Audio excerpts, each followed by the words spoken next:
Hola, bienvenidos a la clase sobre la teoría de la producción. Mi nombre es Maui Campanario y soy profesora de la Introducción a la Economía en UDIMA. El esquema que voy a seguir es el siguiente. Voy a señalar las diferencias y similitudes en la toma de decisiones del productor y el consumidor que ya se vio. El diferente rol del consumidor y el empresario según el mercado al que hacemos referencia.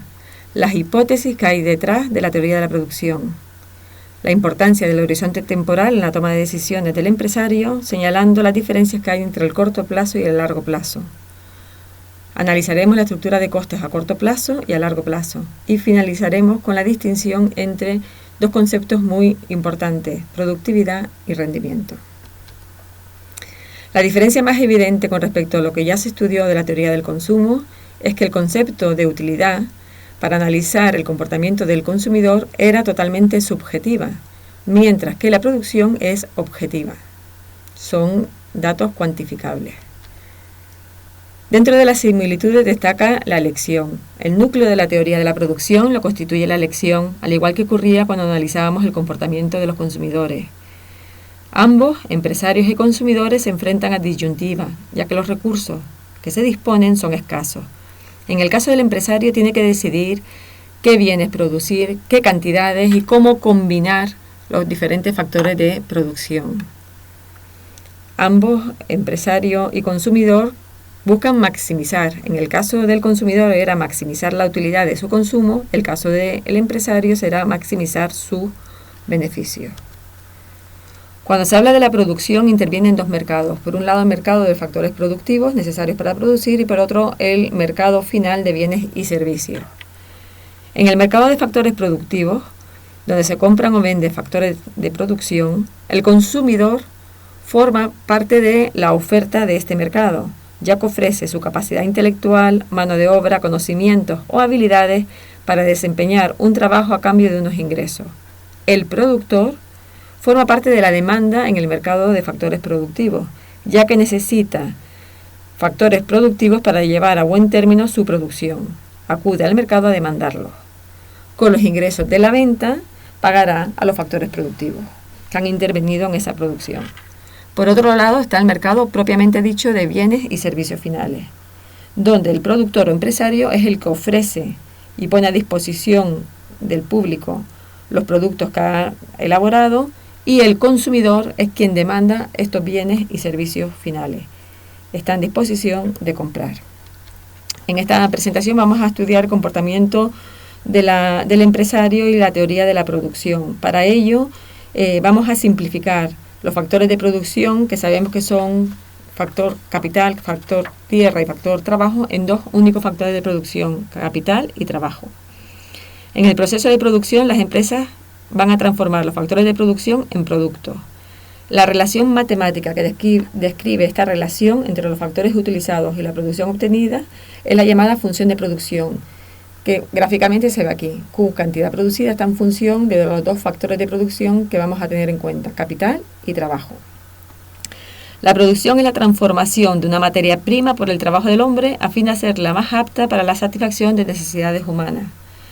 Puede tomar distintas formas, ya que algunos empresarios producen bienes finales, como pueden ser frutas y verduras, y otros producen bienes intermedios que son input para el proceso de producción de otra empresa, como puede ser la empresa fabricante de ruedas de coche, o ruedas en general, de automóviles, que es producto intermedio para una empresa fabricante de coche. Por lo tanto, se trata de una transformación que conduce a obtener bienes más útiles de aquellos de los que parte. Al ser tan amplia la variedad de productos, los economistas, para construir un modelo de producción válido y simplificar la realidad, utilizamos hipótesis de partida y que permiten extraer conclusiones generales válidas para analizar el comportamiento de la producción, que es el objetivo que se persigue.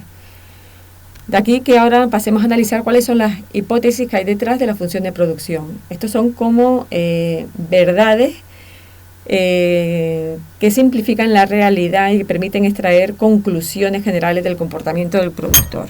Estas hipótesis son: la empresa produce un único bien, solamente va a tener o va a utilizar dos inputs o factores de producción, estos son capital y trabajo. Esta función de producción, similar a la que vimos antes, tiene una línea horizontal encima del factor capital, porque en el corto plazo consideramos el factor capital trabajo. Es la forma matemática de reflejar que este factor es fijo y él es el factor variable trabajo. ¿Sabe el productor, otra de las hipótesis, qué producto quiere producir? El objetivo que persigue es maximizar su beneficio o minimizar sus costes. En el corto plazo puede emplear tanto trabajo como quiera, pero no puede cambiar el capital. El capital es un factor productivo fijo. De ahí esta forma matemática de reflejarlo. La otra hipótesis que se mantiene es que cuanto más input va a utilizar, más producción va a obtener.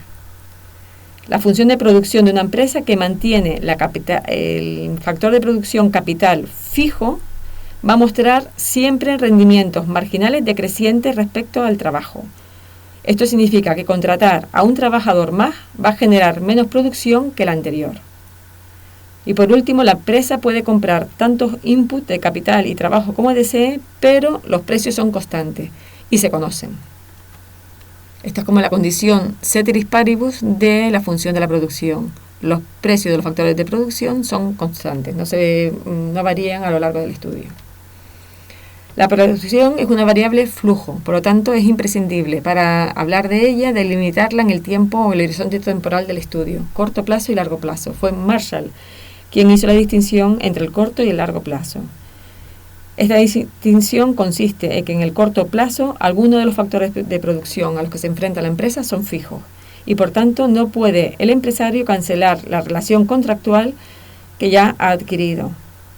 Puede ser con un trabajador, puede ser con una hipoteca, con una inversión ya planeada para pagar luz, agua, teléfono, cualquier otro gasto general. De ahí que hablemos de costes fijos y costes variables en el corto plazo. En el corto plazo es aquel plazo, puede variar de unos meses a un año, depende de la empresa y de la industria. Es aquel plazo en el que algún factor de producción se mantiene fijo. No se puede la empresa adaptar a los cambios de mercado. En el largo plazo es aquel periodo en que la empresa puede decidir cambiar el capital, maquinaria, edificios, como el factor trabajo. Todos los factores de producción son variables. El mercado va a estar en equilibrio cuando la cantidad ofertada coincide con la cantidad demandada. Y ha pasado el tiempo suficiente para que la oferta se adapte a la demanda y por tanto el número de empresas que entran o salen en el mercado. En el corto plazo hemos establecido que el factor capital es constante, con lo cual esta es una función de producción a corto plazo donde 15 es el factor de capital y esta es la función o la relación matemática que establece qué producción se obtiene a medida que se va cambiando el factor trabajo. Con lo cual sustituimos esta L por los diferentes niveles o número de trabajadores que se van contratando. Está elevado a 0,75, pero 1 entre 0,75 es 1, con lo cual al contratar un trabajador, la cantidad producida va a ser 15, al contratar 2 trabajadores se eleva 2 a 0,75 y el resultado se multiplica por 15 nos daría 25,2. Así sucesivamente, sustituyendo en esta fórmula la cantidad de trabajo que se está utilizando. Como vemos, a medida que crece el factor trabajo, la producción total crece. Esta función es una función creciente. Y con estos datos podemos calcular ya el producto marginal del trabajo y el producto medio. La forma en la que el trabajo contribuye al proceso de la producción se analiza a través de estos dos conceptos, producto marginal y producto medio. El producto marginal, que es la tercera columna, es la producción adicional, que se obtiene cuando se incrementa la cantidad de trabajo en una unidad. Como el incremento de la unidad de trabajo va a ser de unidad en unidad, este denominador va a ser siempre 1. Con lo cual, lo que va a incrementar la producción es la diferencia entre lo que se producía con 2 trabajadores y lo que se produce con 3. Lo que se produce con 4 y lo que se produce con 5. Es decir, el producto marginal del trabajo con 2 trabajadores es 25,2 menos 15, 10,2. Con 3 trabajadores sería 34,2, lo que se obtiene con 3, menos lo que se obtenía con 2, que es igual a 9.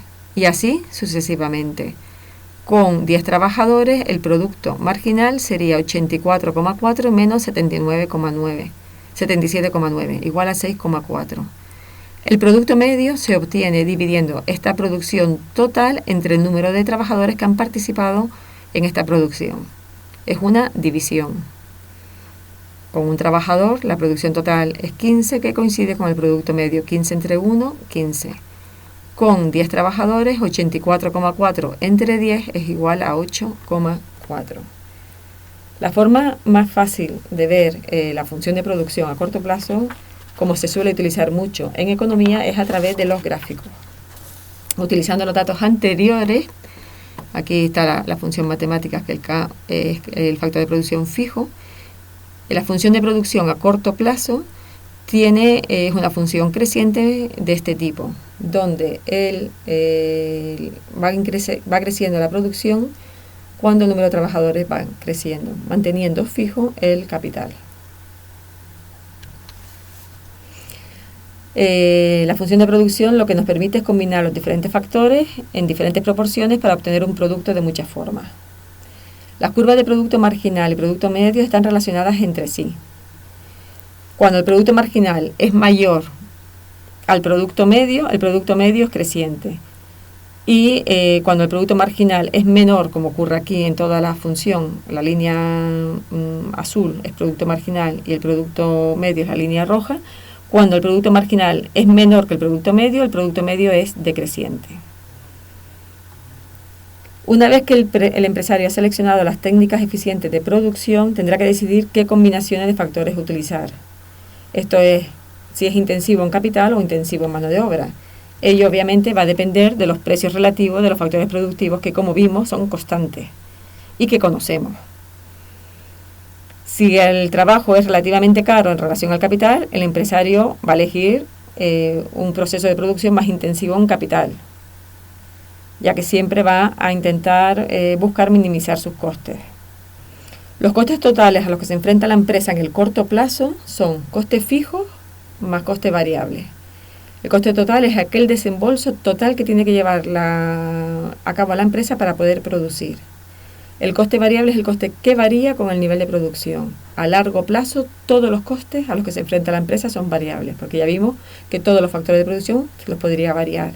Pero a corto plazo, la empresa siempre se va a enfrentar a un coste fijo, que son las obligaciones contractuales ya adquiridas, que son independientes del nivel de producción y al que tiene que hacer frente, produzca o no.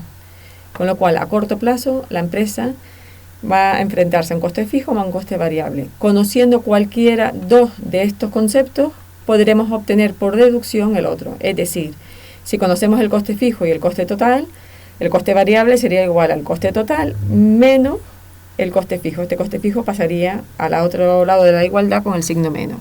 Si conocemos el coste total y el coste variable, que debemos conocer el coste fijo, pues sería igual el coste fijo, sería igual al coste total menos el coste variable. ¿Cómo lleva a cabo la producción? La producción óptima la va a conseguir la empresa siempre en el punto donde el ingreso marginal iguala al coste marginal, llamado también punto de equilibrio. Es decir, el ingreso que va a tener por la venta de una unidad más de ese producto es igual al coste de producir esa unidad adicional. Como sabemos, el ingreso que obtiene por la venta de una unidad adicional es el precio de venta, y ese precio viene dado por el mercado. El análisis marginal ya vimos que se estudiaba en la teoría de la utilidad, se estudia en la teoría del valor, la teoría de la producción, la teoría de la distribución. Es un análisis importante en economía. El empresario se va a plantear incrementar la producción siempre que aumenten su beneficio. O el ingreso marginal es superior al coste marginal. Ahora vamos a ver una estructura de costes de una empresa cualquiera. En este caso he cogido una empresa fabricante de vestidos de comunión, da igual. Aquí en la primera columna figuran el número de productos obtenidos. Aquí establecido como coste fijo 60 euros y el coste variable que va a ir variando a medida que crece la producción y va a ser siempre creciente porque, como su nombre indica, varía con el volumen de producción. El coste total es la suma de coste fijo más coste variable. Por ejemplo, con 2 vestidos, el coste fijo siempre va a ser 60 más 90 es igual a 150. Con 11 vestidos, el coste fijo 60 más 485, el coste total es 545. Ahora vamos a incidir en los siguientes conceptos: coste marginal, coste fijo medio, variable medio y coste total medio.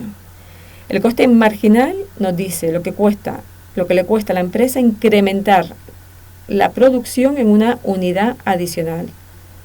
Con lo cual, ¿cuánto le cuesta a la empresa incrementar la producción de 1 a 2? Bueno, pues será la diferencia, no da igual, del coste variable que del coste total. ¿Por qué? Porque el coste fijo es igual, 60 menos 60 va a ser 0, con lo cual será 90 menos 70 o 150 menos 130. Va a ser 20, el coste marginal de producir un vestido adicional de 1 a 2. Si queremos incrementar la producción de 10 a 11 vestidos, el coste marginal de esa producción sería 545 menos 445, 100. El mismo resultado que se obtiene si restamos el coste variable 485 de producir 11 vestidos menos 385 de producir 10 vestidos. El término medio, me da igual que hablemos fijo, variable o total, es una división, que es el coste que hagamos referencia, o fijo, o variable, o total, entre el volumen de producción obtenido. Con lo cual, el coste fijo, como se mantiene y es independiente del nivel de producción, al dividir entre una cantidad cada vez mayor, el coste fijo medio irá descendiendo, tendiendo a 0 cuando el volumen de producción es muy elevado. El coste variable se obtiene dividiendo el coste variable entre el número de productos obtenidos. Por ejemplo, 485 entre 11 nos daría 44. Da 44, algo, pero no he puesto aquí los decimales. Se me ha olvidado poner en estas dos columnas los decimales. Están estas cantidades redondeadas. Y por último, el coste total medio es el coste total, 545 entre 11, o 44,5 entre 10. Por ejemplo, aquí se ve que es 45, sería 44,5, pero como no tengo decimales, ha redondeado la hoja de Excel y le ha puesto 45.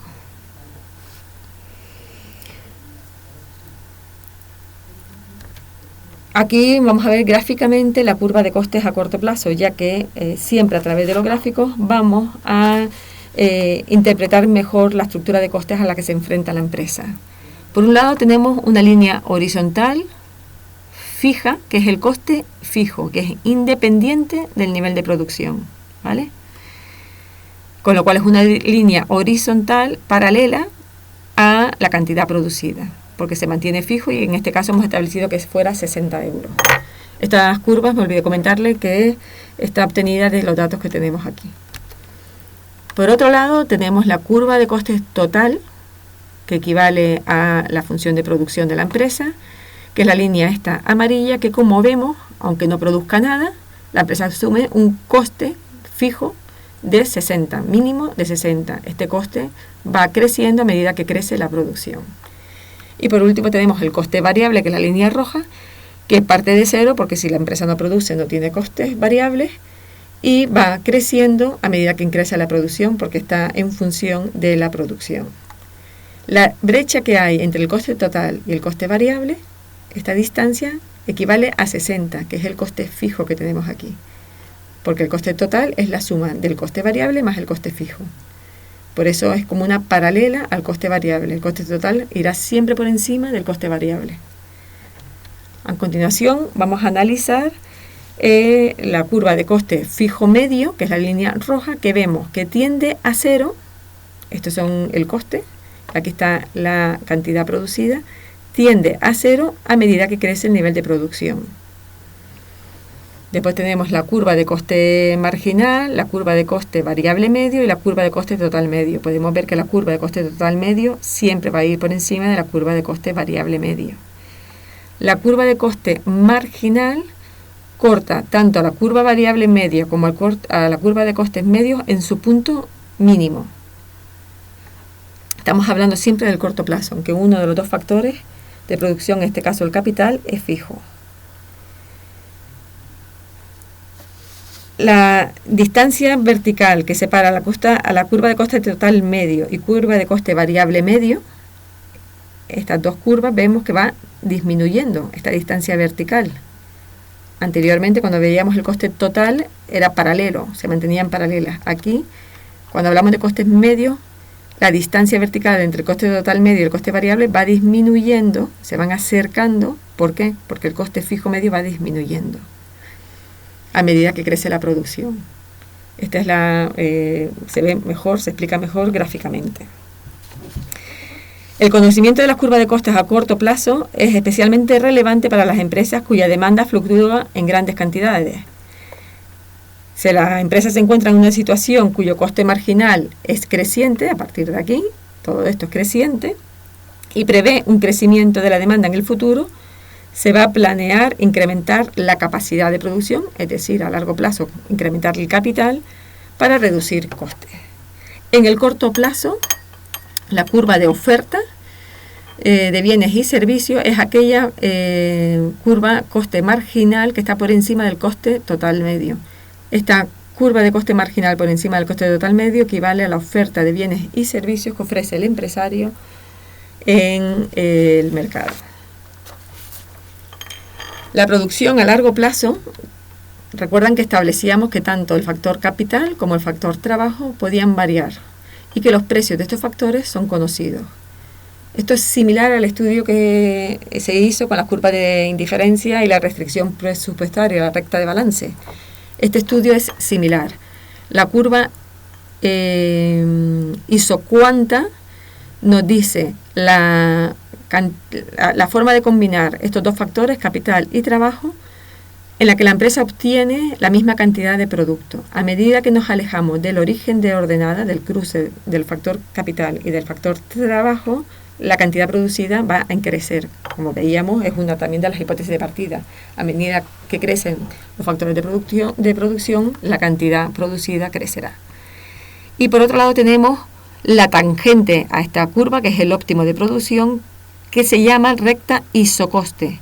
Es decir, a lo largo de toda esta recta, los costes se mantienen constantes, porque conocemos el precio de los factores de producción y conocemos los precios de los factores, tanto de capital, como del factor trabajo.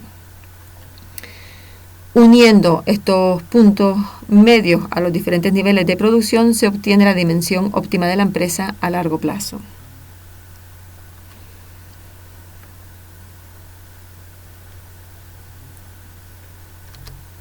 Ahora vamos a señalar el concepto de productividad, que define la relación que existe entre la producción obtenida por una unidad económica y los recursos utilizados para obtenerla. El término de productividad se suele aplicar al factor productivo trabajo, de ahí que se utiliza productividad al análisis de lo que acontece con la producción cuando se modifica el trabajo manteniendo constantes el factor capital. Como esto sucede solo en el corto plazo, porque en el largo plazo hemos establecido por hipótesis de partida que todos los factores de producción se pueden variar, hablamos de productividad cuando estamos haciendo referencia al corto plazo y hace generalmente referencia a la productividad del factor trabajo. ¿Qué ocurre? Que cuando nos enfrentamos a un factor productivo fijo, que en este caso sería el capital, la empresa a corto plazo se enfrenta a lo que se conoce como la ley de los rendimientos decrecientes. Esto lo que nos quiere decir que cuando al menos hay un factor fijo, al añadir cantidades sucesivas del otro factor variable, la producción total se incrementa pero a un ritmo menor, pudiendo incluso llegar a ser negativa.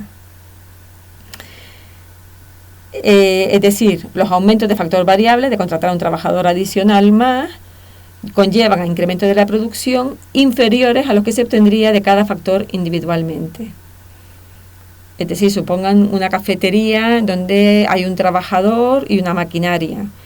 Con esa maquinaria y ese trabajador se producen o se ofrecen 100 cafés al día. Si se contrata a un trabajador adicional, como la maquinaria es una única maquinaria, el segundo trabajador solamente puede incrementar al final el total de cafés que se ofrece por debajo de 200. Eso es lo que se conoce como ley de los rendimientos decrecientes, porque una vez que lo está utilizando un trabajador no lo puede estar utilizando el otro. Hablamos de rendimiento cuando se analiza lo que ocurre en la producción, cuando todos los factores o input de producción utilizados pueden variar simultáneamente al mismo tiempo. Cuando se analiza la producción en el largo plazo, se utiliza la terminología de rendimiento. Y se habla de escala creciente cuando la cantidad obtenida es proporcionalmente mayor a la variación de la escala de producción. Esto es, partimos otra vez de una maquinaria y un trabajador, suponen que producen 100 camisetas. Contratamos una segunda maquinaria y un segundo trabajador y resulta que la producción que se obtiene, en vez de 200 camisetas, son 240 camisetas. Esto es un rendimiento a escala creciente. La cantidad que se obtiene es proporcionalmente mayor a la variación de la escala de la producción. Hablamos de escala decreciente o rendimiento a escala decreciente cuando al duplicar los inputs la cantidad final es inferior al doble. Pues en vez de tener 240 camisetas se obtendrían 190. En vez de tener, si tenemos un trabajador y una máquina y se obtienen 100 camisetas, duplicamos maquinaria y trabajadores y se obtienen 190, estamos hablando de un rendimiento a escala decreciente. Y el rendimiento a escala constante es cuando se duplican los inputs y la cantidad final se duplica. Es decir, si de 1 a 2 pasamos a 2 trabajadores y de una maquinaria a 2 trabajadores, si obteníamos inicialmente 100, obtenemos una producción de 200. Aquí hablamos de rendimiento a escala constante. A continuación, estas diapositivas las voy a poner en el aula para que las tengan a mano a la hora de oír esta presentación. Estas son operaciones matemáticas necesarias para llevar a cabo los cálculos de marginal y medio. Espero que esta presentación les sea de utilidad para entender la teoría de la producción. Gracias a todos por escucharla.